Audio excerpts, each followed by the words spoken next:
funny story today, which I know some of you will have read or had read to you down in Key Stage 1, but I think it's worth reading again. The Day the Crayons Quit. I thought when I first read this, I thought it was a very original story, very funny. And it is by Drew Daywalt. Pictures by Oliver Jeffers. One day in class, Duncan went to take out his crayons and found a stack of letters with his name on them. Hey Duncan, it's me, Red Crayon. We need to talk.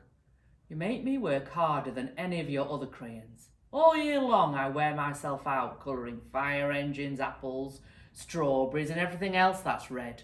I even work on holidays. I have to colour all the Santas at Christmas and all the hearts on Valentine's Day. I need a rest. Your overworked friend, Red Crayon. Dear Duncan, all right, listen. I love that I'm your favourite crayon for grapes, dragons and wizards' hats, and it makes me crazy so much of my gorgeous colour goes outside the lines. If you don't start colouring inside the lines soon, I'm going to completely lose it. Your very neat friend, Purple Crayon. Dear Duncan, I'm tired of being called light brown or dark tan because I'm neither. I'm beige and I'm proud. I'm also tired of being second place to Mr. Brown Crayon. It's not fair that Brown gets all the bears, ponies and puppies while the only things I get are turkey dinners, if I'm lucky, and wheat. And let's be honest, when was the last time you saw a kid excited about colouring wheat? Your beige friend, Beige Crayon. Duncan, Grey Crayon here. You're killing me. I know you love elephants, and I know that elephants are grey, but that's a lot of space to colour in, all by myself. And don't even get me started on your rhinos, hippos and humpback whales. You know how tired I am after handling one of those things? Such big animals. Baby penguins are grey, you know. So are very tiny rocks, pebbles. How about one of those once in a while to give me a break? Your very tired friend, Grey Crayon. Dear Duncan, you colour with me, but why? Most of the time, I'm the same colour as the page you are using me on, white. If I didn't have a black outline, you wouldn't even know I was there. I'm not even in the rainbow. I'm only used to colour snow or to fill in empty space between other things. And it leaves me feeling, well, empty. We need to talk. Your empty friend, White Crayon. Hi, Duncan.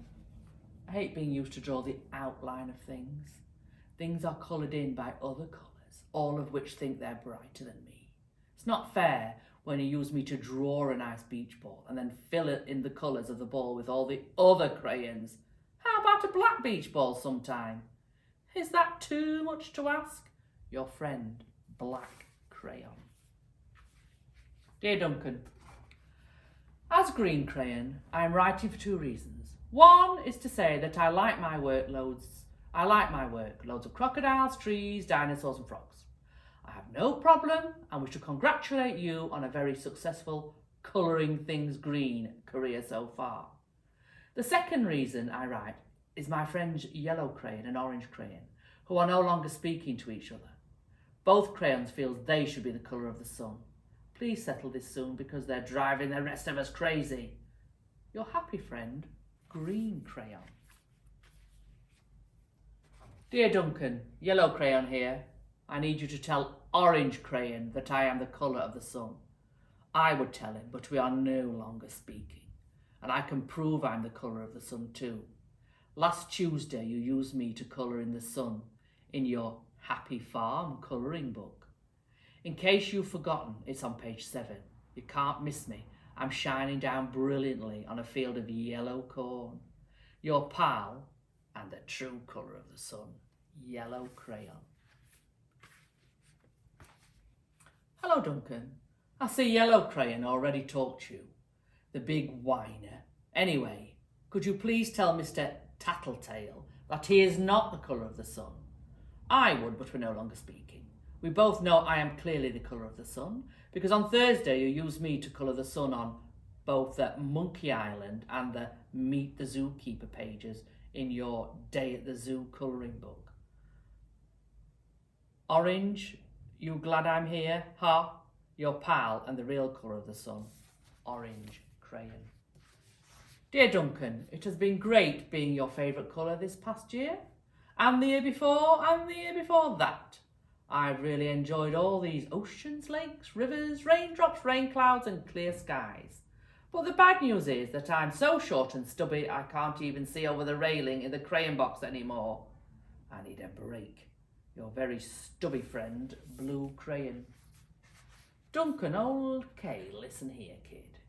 You have not used me once in the past year. It's because you think I'm a girl's colour, isn't it? Speaking of which, please tell your little sister I said thank you for using me to colour in her Pretty Princess colouring book. I think she did a fabulous job of staying inside the lines. Now back to us. Could you please see me sometime to colour the occasional pink dinosaur? Or monster, or cowboy? Goodness knows they could use a splash of colour. Your unused friend, Pink Crayon. Hey Duncan, it's me, Peach Crayon. Why did you peel off my paper wrapping? Now I'm naked and too embarrassed to leave the crayon box. I don't even have any underwear. How would you like it to go to school naked? I need some clothes. Help, your naked friend, Peach Crayon. Well, poor Duncan just wants to colour, and of course he wanted his crayons to be happy, and that gave him an idea. When Duncan showed his teacher his new picture, she gave him a good work sticker for colouring. And a gold star for creativity. So of course if you look at the picture, you can see he's painted all the creatures in something different. Very funny, very nice book.